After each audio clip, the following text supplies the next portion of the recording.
privilege to welcome you to this 150th anniversary of the Mendelssohn Glee Club. Founded in 1866, just after the end of the Civil War, the Mendelssohn Glee Club is the oldest independent men's chorus in the United States. And the popularity of this club inspired the formation of men's amateur choral societies across the United States and Canada. Since its founding, the Mendelssohn Glee Club has presented an unbroken sequence of at least 2 concerts a year for a century and a half. The sequence, yes.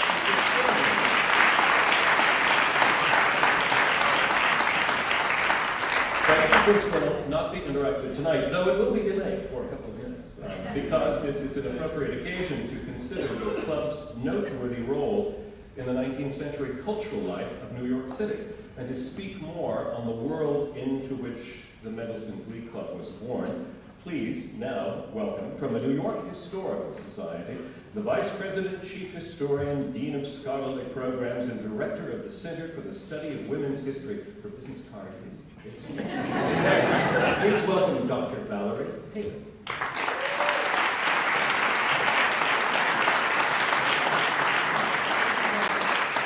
Congratulations to the Mendelssohn Glee Club from the New York Historical Society, the city's oldest museum, founded in 1804. Even some 60 years later, when the Mendelssohn Glee Club was founded, New York City was a bit of a cultural backwater. The colossal institutions that we associate with the city now, the Metropolitan Opera, the Metropolitan Museum, and the New York Public Library, all were yet to come. New York, which then meant only Manhattan, had been the largest American city practically since the country's birth. But in the boom times following the Civil War, the population was headed to new heights, towards 1 million, a third larger than that next biggest city. What was happening here in 1866? On a large scale, the city experienced yet another cholera epidemic. It also marked the year that New York's first professional fire department was established. On New York's cultural front, in 1866, Steinway Hall opened on East 14th Street. With fine acoustics and seating for 2,500 people, it became the city's leading concert hall for 2 decades. That year also witnessed the historic premiere of The Black Crook, considered the first piece of musical theater ever. Indeed, there was a healthy mix of low culture and high culture to entertain New Yorkers. Barnum's Museum featured 100,000 curiosities. Tony Pastor's Opera House was the stage for minstrel shows. The Winter Garden, Niblo's Garden, Wallach's Theater, and the New Bowery Theater were the venues for other popular theatrical offerings. Meanwhile, a different sort of opera house, the Academy of Music, showcased more highbrow fare. It was the first dedicated opera house in the United States. Exactly 150 years ago today, Thursday, May 10, 1866, the stage welcomed the Havana Opera Company's production of Faust. Unfortunately, 12 days later, the Academy building burned to the ground. It was later rebuilt. And over at Irving Hall on May 10, 1866, a conductor named Theodore Thomas was organizing a last grand concert. Beethoven's Egmont was on the program. He was assisted by eminent local artists, including a Mendelssohn Union Society, any relation, and a grand orchestra. The Philharmonic Society of New York, later New York Philharmonic, had already been around for a couple of decades.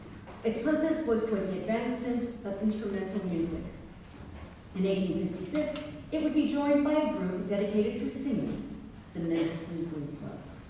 Today, the Glee Club holds the distinction of being the oldest singing organization and the second oldest musical organization next to Philharmonic in the United States. Congratulations.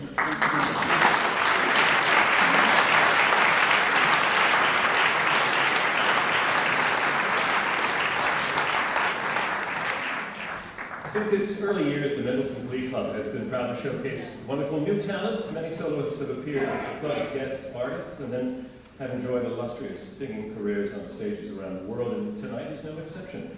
So again, the Mendelssohn Glee Club will be joined by some exciting new voices on the scene and also by some extraordinary artists who are reappearing as guests here to celebrate this sesquicentennial. Shari Gruber is an acclaimed soprano who performed with the club a few years back. Since then, she has developed a wide-ranging repertoire, opera credits across the United States and around the world. Bass Matthew Onsham appeared at the club in 2010. 3 years ago, he was a grand finalist in the Metropolitan Opera National Council auditions. He's been on that company's roster ever since. He'll be with this company tonight. Sopranos April Martin and Brandy Sutton are recent guest artists returning tonight to share their talents once again. Each of them is enjoying a blossoming career on opera and concert stages. Tenor Barry Banks was already a star when he performed with the club. He sung at the Met in most of the other major opera houses in the world. And making their first appearances tonight with the club at this concert, soprano Mary Lou Viteri and mezzo-soprano Toby Newman. Miss Viteri, in addition to being a singer, is also a concert pianist, a voice coach, and a scholar of historical musicology. Ms. Newman can sing material ranging from Handel to Holst and beyond, and she's been a longtime member of Meredith Monk's company, and so knows a great deal about new music in the world. Please offer all of these guest artists a warm welcome.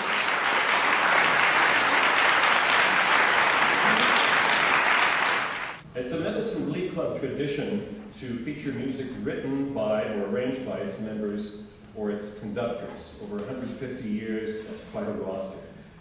Among the songs we'll sing tonight, beautiful song, Sylvia, composed by Ole Speaks, who was a member of the Glee Club in 1919.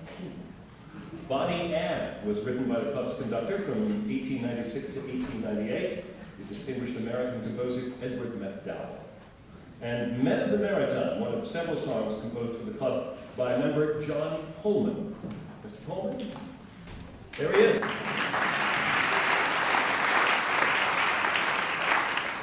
With no further ado, they've already been standing here so long. With Saffron Chung at the piano, led by conductor Gene Whistle, and celebrating their 150th anniversary of making music in New York City. Here is the Mendelssohn Glee Club.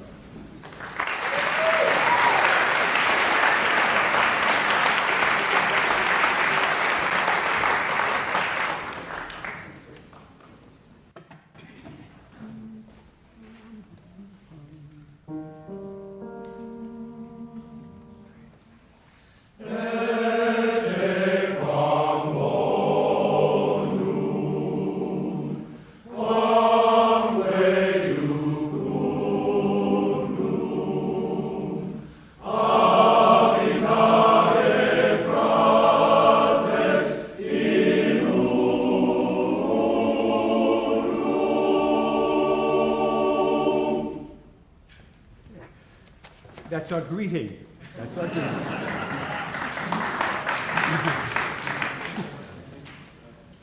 The Star Spangled Banner.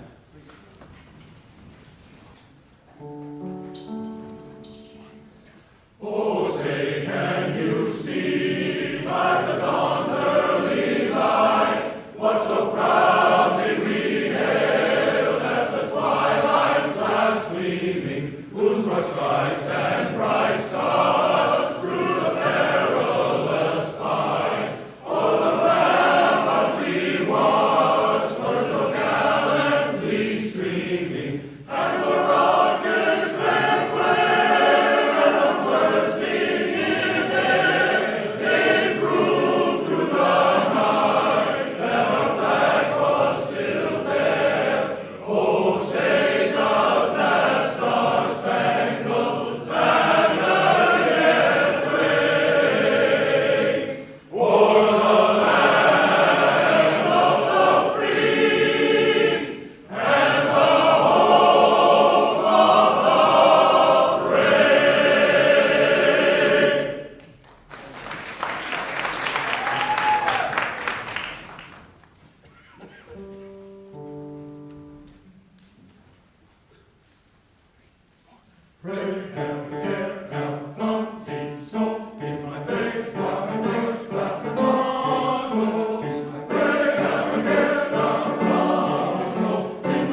Good evening, everyone. My name is Matthew Washington. I'm the Deputy Borough President for the Borough of Manhattan.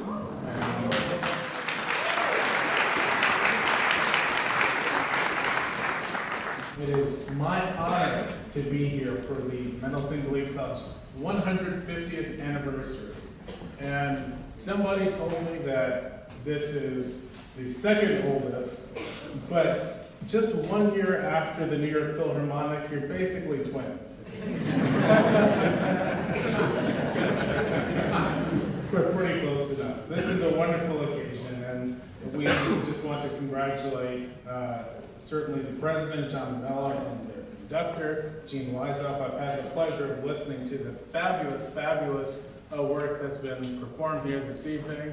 I'm jealous that I have no talent. Otherwise, it would be my pleasure for sharing your talent with all of us and having shared it. I'll tell your friends. I'm going to tell all my friends. Go straight to Facebook and Twitter and everything. Get the word out there. But I don't want to hold you all up from the wonderful performance that we're hearing tonight. But I do have a special presentation, and if you bear with me for one more moment, I would like to read this because I think this is pretty special.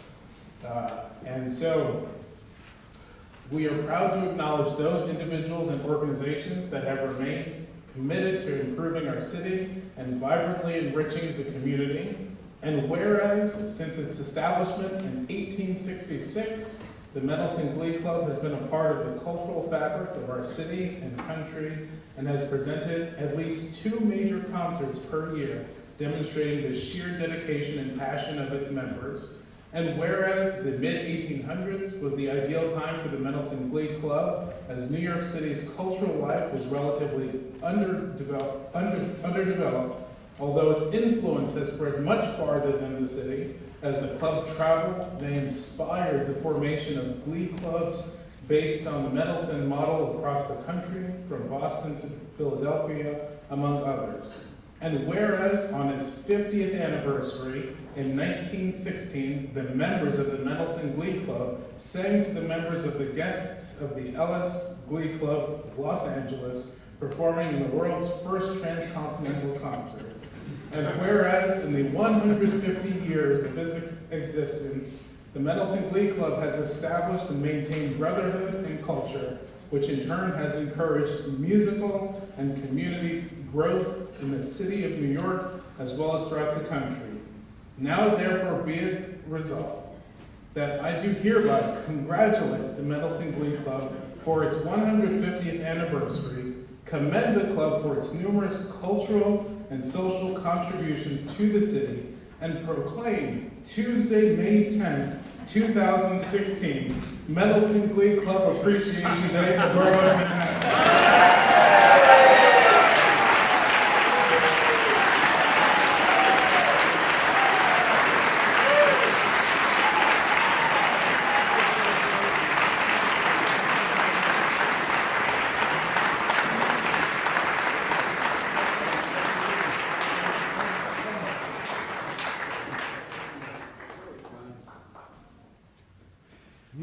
Gallant right, my liege, right,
across the floor.